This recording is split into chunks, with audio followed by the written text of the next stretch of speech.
बनाते आए। मर्तबा पाकिस्तान में एक शख्स दूसरी बार सदर बन रहे हैं। नहीं, और बाकायदा एक पार्लियामेंट्री प्रोसीजर से, इंतखाबी प्रोसेस के ज़रिए, तो कोई रेफरेंडम नहीं है, कोई बीडी इलेक्शन नहीं, एक यानी कि जो मतलब एक जो प्रॉपर एक तरीका है उसी बहरहाल एक तारीख बनती है ये, तो गुड। वो जो उनके मानने वाले कहते हैं एक जरदारी सब पे भारी, तो उस हवाले से तो वो साबित हो गया। बड़ी बात है कि एक बंदा अपनी ज़िंदगी में 2 बार तमाम तर मुश्किलात और हर तरह के इल्ज़ामात और तोहमतें और व्हाट नॉट, और वो एक प्रोसेस से गुजर कर, ये भी कब्जा तो नहीं किया ना पिस्तौल डाल के, इलेक्शन लड़ा और उस प्रोसेस से गुजरे, तो I think he will easily get elected, कोई ऐसा मसला नहीं। और वो 5 साल पूरे कर पाएंगे, काम जो भी किया जा सकता है। 5 साल तो पूरे, अगर अलवी ने कर लिए तो वो तो ज़्यादा तेज़ है हमसे।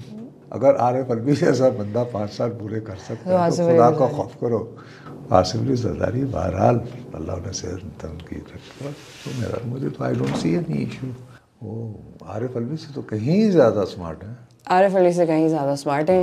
तो अगर वो उस जैसा बंदा 5 साल पूरे कर सकता है तो ये तो फिर कोई ऐसी बात नहीं। चलें, अब आरिफ के बाद आसिफ की बारी है। आरिफ के बाद आसिफ। बिलावल भुट्टो को मोहतरमा बेनज़ीर भुट्टो का वारिस और बेटा समझते हुए ज़रा मेरा सॉफ्ट कॉर्नर है, लेकिन इसका ये मतलब नहीं कि फ़र्ज़ करें कि वो अगर को भोंगी मारेंगे तो मैं, मतलब आपकी ओपिनियन बायस नहीं होगी। क्यों? जो गलत होगा आप उसको, मेरा काम है कि अगर फ़र्ज़ करें बिलावल भुट्टो गलत बात कह रहे हैं तो मैं कहूँगा गलत बात कर रहे हैं। अब जैसे मिसाल के तौर पर वो बहुत जायज़ बुनियादों पर जब सुप्रीम कोर्ट ने यह फैसला दिया, कहा कि जी अनफेयर ट्रायल हुआ था, तो वो बरजस्ता बेसाख्ता कुदरती तौर पर उनकी आंखों से आंसू आ गए। बादशाह उन्होंने प्रेस से खिताब करते हुए ये भी कहा कि जी तारीख जो है आज के फैसले के बाद वो दुरुस्त समत में आ गई है। तो मैंने आज कॉलम में लिखा हुआ है और मैंने अपने टीवी शो में ये कहा, मैंने कहा जी कौन सी तारीख दुरुस्त हुई?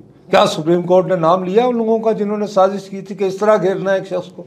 उनको तो नेम और शेम तो नहीं किया। बिल्कुल ठीक है बिलावल साहब कि आप सीना फुलाकर ये कह सकते हैं कि उसी अदालत जिसने मेरे नाना की फांसी की सजा रखी थी वही अब कह रही है कि जी गलत है और ये लेकिन हैविंग सेड दैट, आप तो आप सीना फुला के कह सकते हैं कि मेरा नाना कातिल नहीं था, उस पर ये इल्जाम गलत था। लेकिन क्या कोर्ट में इतनी गट्स थी कि वो नाम लेते? दूसरे लोग जिन्होंने उनको कातिल ठहराया था क्या उनकी औलादें वो भी तो शर्मिंदा हो ना?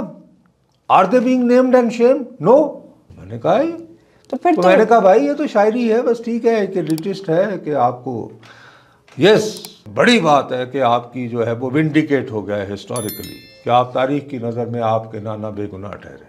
लेकिन भाई क्या उसकी वजह से आज जो मेरे ऊपर जुल्म लिखेगा क्या वो इस फैसले वो कहेगा यार देखी जाएगी 44 साल बाद जो किसी ने तारीख ठीक करने का ख्याल, क्योंकि आप प्रेसिडेंट्स नहीं वो सेट कर रहे हैं ना, नेमिंग एंड शेमिंग का प्रेसिडेंट्स नहीं बना रहे। तो वो कहा है मैंने और आई स्टैंड बाय, वही मैं आपके यहाँ भी दोहरा रहा हूँ आपके पास बैठ के, ठीक है ना? वो आपकी बात बिल्कुल ठीक है। उनके बच्चों को तो नहीं नेम और शेम किया जा रहा, ना उनको महसूस हो रहा है जो इतना अरसा भुट्टो खानदान ने फेस किया। नहीं उन्होंने तो फेस कर लिया ना। मैं अर्ज ये कर रहा हूँ कि इससे फिर और भी तो देखें ना, क्या बुध के रोज़ जो फैसला आया है उसके बाद आज फ़र्ज़ करो एक शख्स जो है वो ये फैसला करता है कि ये दुआ और नुसरत क्या बकवास कर रहे हैं, इनको घेरा जाए और हम दोनों पे झूठे मुकदमात बना के और टिका के हमें, क्या होगा ऐसे?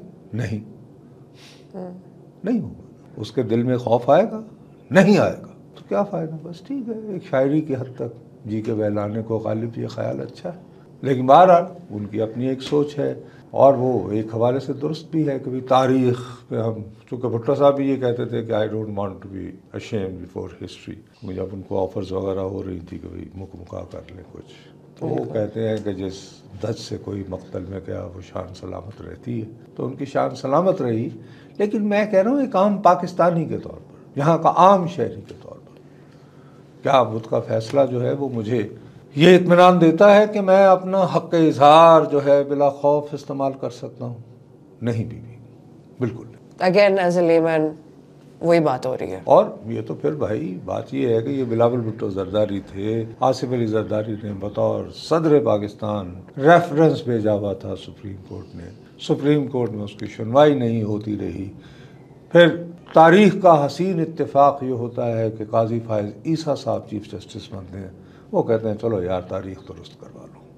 मेरे और आपकी तो कोई दूर परे भी गुंजाइश नहीं ना कि हम किसी भी तरह किसी ताकतवर ओहदे पर फायज हो सकते हैं। क्या ख्याल या इवन हमें कोई इंसाफ मिल सके। वो सानू फड़े गया, सानू किसी ने जमानत नहीं देनी, कुड़ी है किस चक्कर में पै गई। जुल्फिकार अली भुट्टो साहब को इतने साल बाद उनके बारे में कहा जा रहा है, वो भी कहा जा रहा है अनफेयर ट्रायल था, और ट्रायल अनफेयर था, चार्जेस अनफेयर नहीं थे। अभी नहीं उस तरफ तो गए नहीं ना। मतलब ये क्या है, अभी भी ये अवहम रखा कि शायद कत्ल करवाया होगा, लेकिन यार वो जिस तरीके से वो जो कवायद और ज़वाबित है ना कातिल को सजा देने के, वो तो उस पर तो या ये फैसला करने के कि भी इसने वाकई कत्ल किया है या नहीं, वो कवायद और ज़वाबित पे अमल नहीं हुआ, ये कहा गया है बुनियादी तौर पर, अगर ठंडे दिल से बात सोचें तो। बिल्कुल, अगर हम न्यूट्रल होकर देखें। हाँ, इसके अलावा do you we can you interpret it otherwise, no you can't. Yes, बस ये है क्या। वैसे तो खैर टॉपिक्स तो कोई और सोचा था मैंने, लेकिन this was an interesting take as well. अब तो खैर आई थिंक हम कंक्लूजन की तरफ आ जाते हैं। वही बात है कि आसिफ अली जरदारी भी तारीख बनाएंगे।